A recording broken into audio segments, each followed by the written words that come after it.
Le jugement est expéditif malgré les protestations de certains nobles de la cour. Tous se réjouissent de pouvoir enfin se débarrasser de Tywin Lannister, qui vient d'être condamné à rejoindre la garde de nuit sous bonne escorte. Le roi, Tommen Ier, est acclamé pour sa décision juste et pleine de bon sens. Les Tyrell se réjouissent de la fin de Tywin Lannister à Port-Réal, et c'est Tyrion Lannister qui récupère le rôle de main du roi auprès de son neveu. Néanmoins, un problème de taille se pose désormais sur la Maison du Lion, puisque son armée et ses bannerets sont divisés. Bien que la plupart aient reconnu Tyrion Lannister comme gouverneur de l'Ouest et héritier de Castral Rock après le décret royal du roi Tommen Baratheon, une autre partie préfère se ranger derrière Kevan Lannister, le frère de Tywin, qui, pour le moment, ne s'est pas prononcé en faveur ou contre son neveu. La raison à cela est complexe. Kevan ne sait pas qui croire. D'un côté, il a toujours eu de l'affection pour le nain de Castral Rock. De l'autre, son admiration et son respect pour son grand frère Tywin le poussent à douter de la version officielle. De leur côté, Jaime et Cersei mettent définitivement fin à leur relation, le régicide ne supportant plus les petites combines de sa sœur jumelle. Il se montre également plus distant avec Tyrion. Il a certes tenu sa promesse et épargné leur père, néanmoins, il ne digère pas ce qu'a fait le nain. Du moins, pour le moment. Les réjouissances se font surtout du côté des Tyrell et des Dorniens. Enfin, l'homme le plus puissant de Westeros n'est plus. Et le jeune roi est tellement malléable et influençable, tout cela s'annonce parfait. Tandis que les préparatifs pour la défense du mur avancent, Jon Snow voit arriver à Château Noir un convoi militaire portant l'étendard des Tyrell. Enfin, se dit-il, la couronne envoie des renforts. Lorsque les portes s'ouvrent, le bâtard de Winterfell voit un homme plutôt âgé être déchargé d'un chariot pénitentiaire. Il ne le reconnaît guère, mais ne peut s'empêcher de noter une ressemblance avec Tyrion Lannister, qu'il a rencontré quelque temps auparavant. C'est lorsque Sir Alliser Thorne vient à sa rencontre que le nom de Tywin Lannister résonne. L'entièreté de la garde de nuit est sous le choc. En particulier, l'ancien dirigeant des Manteaux d'Or, Janos Slynt. Avec le vieux lion, se trouvent quelques soldats Lannister qui ont tenté de le faire évader sur la route. Tous se retrouvent désormais condamnés au mur. L'arrivée de l'homme le plus puissant de Westeros est une excellente nouvelle. Tous pensent que l'armée Lannister est en chemin pour venir les aider à stopper l'invasion des sauvageons. Néanmoins, Jon et Sir Alliser sont conscients que si l'ancienne main du roi est ici, en tenue de prisonnier, ce n'est pas pour venir les aider, mais bien pour purger sa condamnation. L'heure tourne, et le calme revient dans le camp. Sir Alliser charge Jon Snow de s'occuper du nouveau venu avec Samwell Tarly.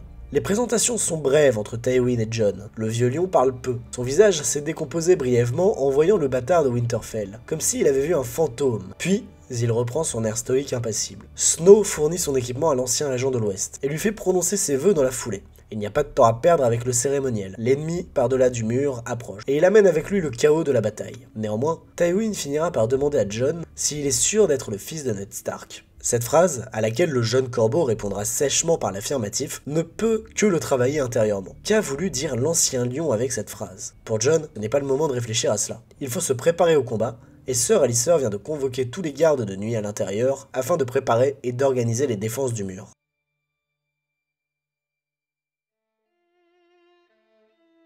Bien que quelques-uns de ses plus loyaux soldats aient tenté de le faire évader, voilà que l'homme le plus puissant de tout Westeros se retrouve au mur. Quelle ironie, se dit-il intérieurement. Et d'un autre côté, il ne peut s'empêcher de ressentir une certaine fierté pour son fils Tyrion. Un coup de maître, voilà tout. Lui qui n'a jamais accordé beaucoup de crédit ou d'intérêt pour le mur, le voilà désormais frère juré de cet ordre ancestral. Si on lui avait dit cela quelques années auparavant, il en aurait probablement ri. Une chose est sûre pour le vieux lion, il doit trouver un moyen de s'échapper pour regagner ses bannerets encore loyaux et reprendre ce qui lui appartient de droit. Pour autant, une pensée le perturbe, la ressemblance entre Jon Snow et Rhaegar Targaryen. Le visage du bâtard de Ned Stark ne colle pas à celui de son père. Il ressemble à celui du dernier dragon. Et cette pensée ne peut plus quitter l'esprit du vieux lion. Se pourrait-il que Jon soit le fils de Rhaegar et Lyanna Stark? L'âge du jeune loup correspond à la date de la fin de la guerre. L'expédition de Ned Stark, la mort de sa sœur. Tywin reconstitue les pièces du puzzle petit à petit, avant qu'il ne se reconcentre sur la table stratégique du Château Noir. Targaryen ou non, Jon Snow reste un frère juré de la garde de nuit et n'est donc plus une menace pour qui que ce soit. Écoutant la stratégie proposée par Alliser, Tywin viendra dire de sa voix monocorde « Vous êtes un idiot si vous pensez que cela suffira ». Un silence de mort se fait entendre dans la pièce. Tywin prend les devants et indique les positions renforcées du mur ainsi que les armes dont dispose la garde de nuit, et commence à proposer une nouvelle stratégie en écoutant les avertissements de Jon Snow. Apparemment, le bâtard de Winterfell a passé du temps auprès des sauvageons. Aussi, Tywin reconnaît sa valeur et propose de scinder la garde en 3. Des corbeaux garderont Château Noir en cas de contournement, d'autres bloqueront le tunnel d'accès avec des barricades, le reste tiendra le sommet du mur. La prestance de Tywin et son autorité naturelle, en plus de sa réputation, suffisent à le faire écouter et respecter, même par Alliser Thorne.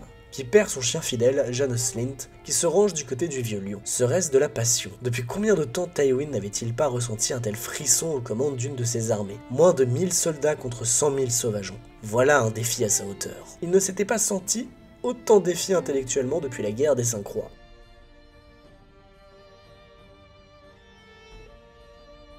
Après les ordres donnés par Tywin, Sir Alliser se retrouve à commander le groupe de corbeaux posté à Château-Noir, tandis que Jon Snow se retrouve à la grande porte, le vieux lion est sur le mur, à diriger les troupes. Tous le savent, l'assaut de Mance Rayder est imminent. Une lueur illumine le ciel. Le corps du mur résonne. Les sauvageons mènent enfin l'attaque, et un immense feu brûle la forêt alentour. L'assaut a débuté. Sir Alliser n'a pas le temps de réfléchir, une flèche se plante dans son frère juré de la garde de nuit, situé dans le poste de surveillance de la porte. Lord Snow avait vu juste. Visiblement, ces maudits sauvageons ont réussi à contourner. La défense s'organise rapidement et efficacement grâce aux ingénieux conseils de Tywin. Ce ne sont pas quelques flèches et épées qui attendent les sauvageons qui ont réussi à contourner, mais bien de l'huile brûlante et des murs de piques en bois qui ont été montés à la hâte par les soldats de la garde de nuit. Pour le groupe d'Ygritte et Tormund, l'attaque sur Château-Noir est une véritable boucherie.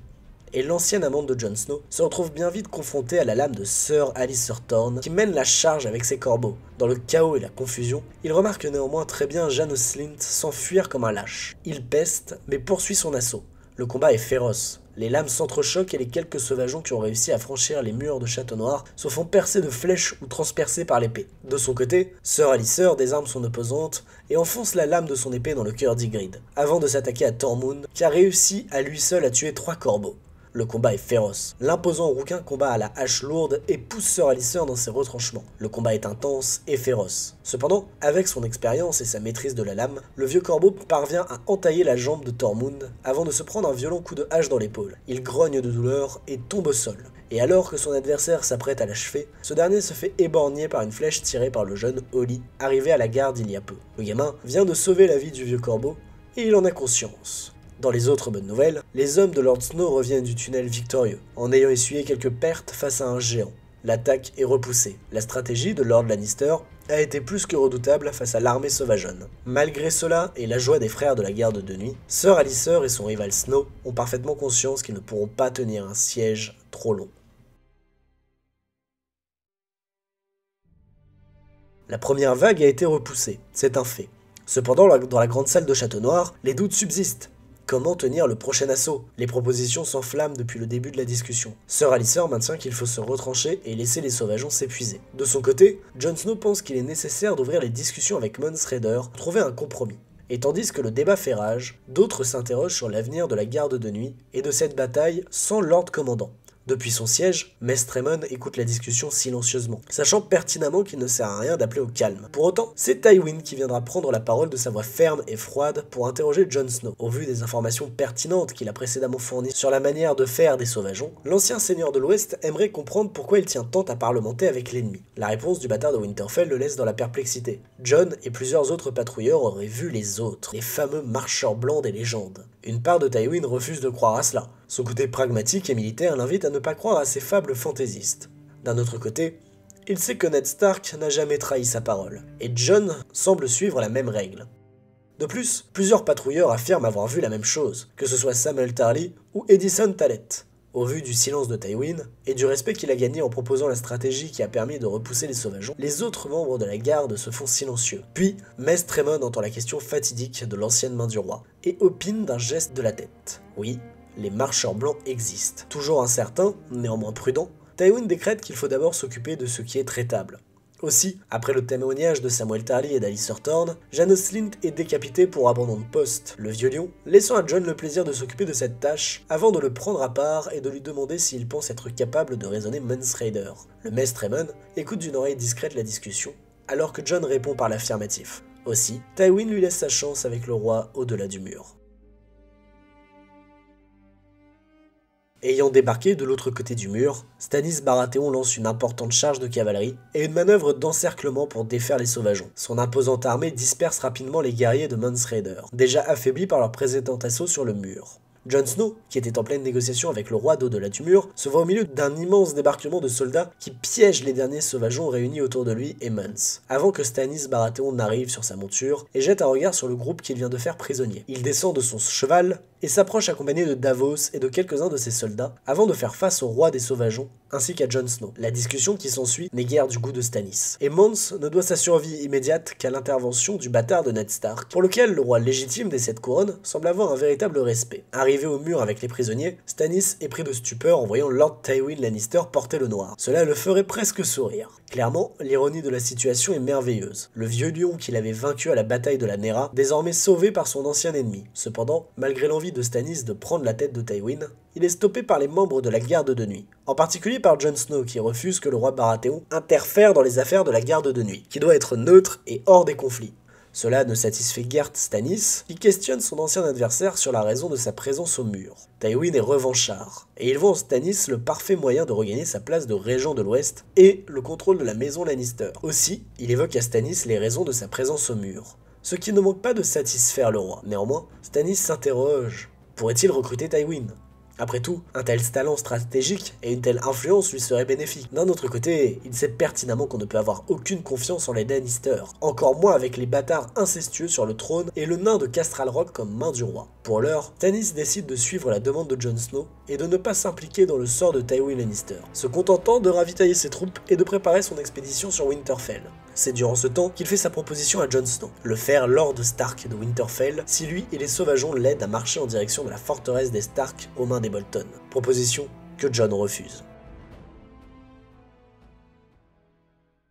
Pour Davos, la visite de Château-Noir se fait laborieuse. Il examine les lieux, tout en continuant son apprentissage de la lecture avec la jeune fille de Stannis. Il découvre les soldats de la garde de nuit et commence à s'intéresser à Jon Snow. Il tente de le convaincre de discuter avec Mance Rayder dans l'intérêt de la survie des sauvageons. Le chevalier Oignon se montre particulièrement doué pour s'adresser au jeune bâtard et lui fait comprendre que ça ne coûte rien d'essayer. Ainsi, Jon accepte d'avoir une discussion avec Mance, qui sera infructueuse. Le roi au-delà du mur refuse de ployer de genoux ou de conduire son peuple dans une bataille contre un ennemi qui n'est pas le leur. Cette réponse scelle le sort du sauvageon, qui se voit condamné à mort par Stannis et mis sur le bûcher. Tandis qu'il brûle, il est achevé par un tir de flèche dans le cœur tiré de la main de Jon. Stannis n'apprécie guère. Cependant, il faut bien admettre que ce geste fort fait grande impression sur Sir Davos. Le lendemain, se tiennent les élections pour le nouveau Lord Commandant de la garde de nuit. Son candidat, Sir Alliser Thorne, et un autre membre de la garde. Samuel prend alors la parole en faveur de Jon, qui devient de fait candidat. De son côté, Tywin ne s'est pas présenté, ou n'a pas été proposé. Malgré sa stratégie brillante et son aura d'autorité, il reste trop récent dans la garde pour qu'on lui accorde le crédit nécessaire à une telle tâche. De plus, l'élection de Jon Snow va dans l'intérêt du vieux lion.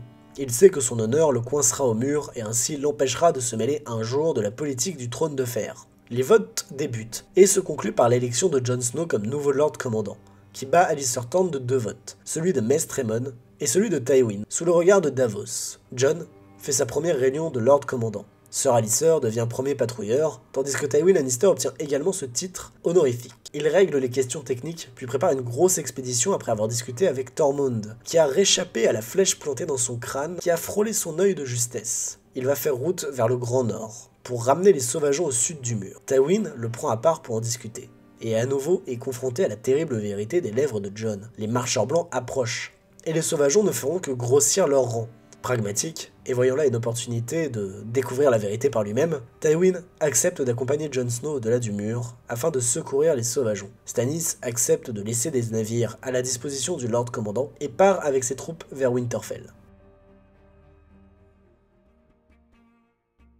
Bien au chaud à Port-Réal, Tyrion, alors main du roi, reçoit les nouvelles venues du mur. Stannis Baratheon a sauvé la garde de nuit. Jon Snow est nommé Lord Commandant, et ce dernier fait une demande de renfort à l'ensemble des grandes familles en évoquant une menace jamais vue. Le nain de Castral Rock a toujours été sceptique concernant les fables sur le Grand Nord, les marcheurs blancs ou autres créatures qu'il juge mythologiques. De plus, il doit s'occuper de l'armée Lannister, Tyrell et Dornienne, qui s'apprête à marcher sur le Val pour mettre fin au règne de Littlefinger et récupérer Sansa Stark. La situation est délicate. Il connaît bien Jon Snow et le sait digne de confiance. Son appel de renfort ne peut pas être ignoré. Néanmoins, les enjeux politiques du trône de fer sont trop importants.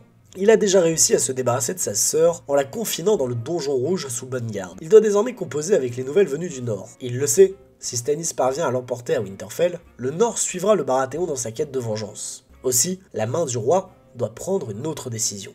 et envoie tous les prisonniers récents au mur sous escorte. C'est plus d'une trentaine de scélérats de toutes origines qui sont envoyés vers Château-Noir. Il en profite d'ailleurs pour se débarrasser de Sir Meryn, le garde royal qui a battu Sansa pour Joffrey, en l'envoyant au mur sans procès, comme il l'avait jadis fait pour Janos Slynt. Et, dans l'idée de se débarrasser des dissidents dans sa propre armée, il envoie également les derniers soldats fidèles à Tywin vers le mur comme renfort. Une manœuvre habile qui lui permet d'avoir un meilleur contrôle sur ses ressources militaires. Cependant, la journée est loin d'être terminée, et Varys l'informe que Daenerys Targaryen peine à conserver Myrrine sous son contrôle, malgré ses dragons. La dernière héritière légitime du trône serait en proie à des révoltes de la part d'un groupe nommé les Fils de la Harpie. Pour Tyrion, c'est l'occasion parfaite de se débarrasser de la Targaryen. Aussi, il demande à Varys de découvrir qui sont les chefs de la Harpie pour les financer et les aider à renverser Daenerys, et ainsi mettre fin à la menace qu'elle représente. Car, dans cette réalité, Tyrion est toujours fidèle à sa maison, et au trône de fer. D'ailleurs, il est parvenu à se réconcilier avec son frère Jaime. Leur rancune mutuelle envers Cersei, ainsi que leur lien fraternel puissant, a permis de passer outre l'envoi de leur père à Château-Noir. Après tout, Jaime le sait, Tywin était un homme tyrannique qui a cherché toute sa vie à se débarrasser de Tyrion, même lorsque ce dernier avait réussi l'exploit de sauver Port-Réal. Cette vidéo est terminée. Si tu l'as appréciée, tu peux liker, partager et même commenter. N'hésite pas à t'abonner et à activer la cloche, cela m'aide beaucoup dans mon travail. A plus tard.